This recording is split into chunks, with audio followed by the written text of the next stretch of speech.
Sorry po.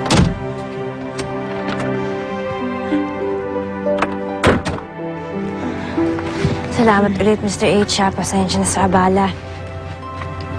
Jessie, ano ba talaga ang nangyari sa inyo ni Justin? Bakit hindi kayo nakasama pa uwi? I mean, andun lang yung kotse niya. Nakita ko lang yung kotse niya sa parking lot, ah. Malaman niya yung tungkol sa away namin ni Elaine. Alam mo, Justin, ayoko na talaga makasama yan si Jessie. Elaine, asawa ko si Jessie. At best friend kita. Hindi natin maiwasan na hindi kayo magkita. Hindi fine, magkita kami kung magkita kami. Pero I don't have to be friends with her. You know what? Okay naman si Jessie. Madali yun pakisamahan.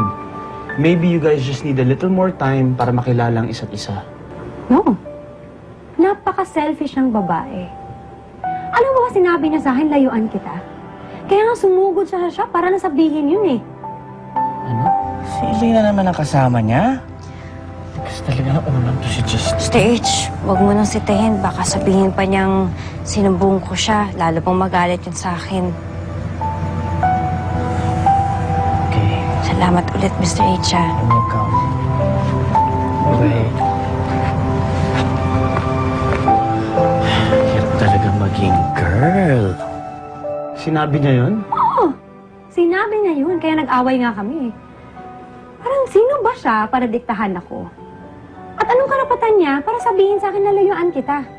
You get what I'm saying, right? Yeah. Good. And I hope you won't take this sitting down. Kasi baka masanay ng ganyan yan eh. You know what? I'll talk to her. Pagkasabihan ko siya, I promise, okay? Okay. You know your way out, di ba? Okay, good night.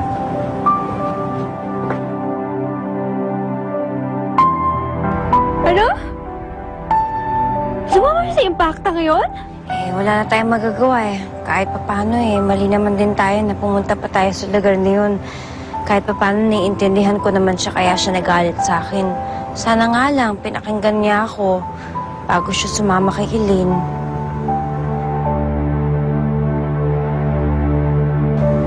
Hello, Lisette? Lisette? Sige, sweet dreams na lang sa inyo ng baby mo.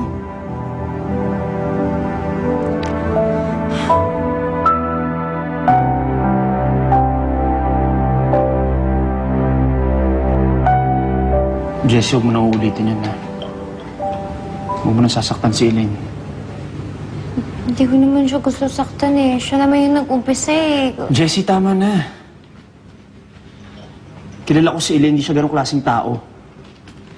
Tagal ko na siyang kilala. Mas matagal ko siyang kilala kaysa sa'yo. Bakit tayo mo makinig sa akin? Wala ka bang tiwala sa akin?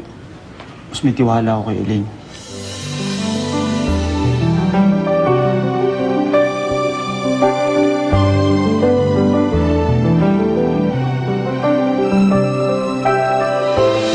Justin, hindi ko na alam ha. Nung isang gabi, iniwan mo si Jessie over Elaine. Tapos ngayon, magkasama na naman kayong dalawa ni Elaine.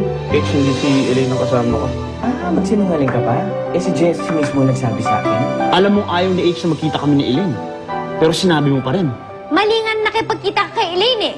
Wala kang karapatan sabihin sa akin kung anong dapat kong gawin. At lalong wala kang karapatan na pagbawalan si Elaine na makipagkita sa akin. Huwag ka na nga maglungkot-lungkutan dyan. Oo na, naisahan tayo ng impactang yun. Nakascore na naman siya kay Justin. Pero hindi pa huli ang lahat. Mababawi pa natin si Justin sa mga agaw na yon. Alam mo, tama ka. Hindi naman ako takot sa kanila eh. Kung kailangan pag-awayan namin si Justin, then may the best naman eh. Jessie, may sasabihin ako sa'yo. Ano na naman? Kami na ni Elaine. Ha?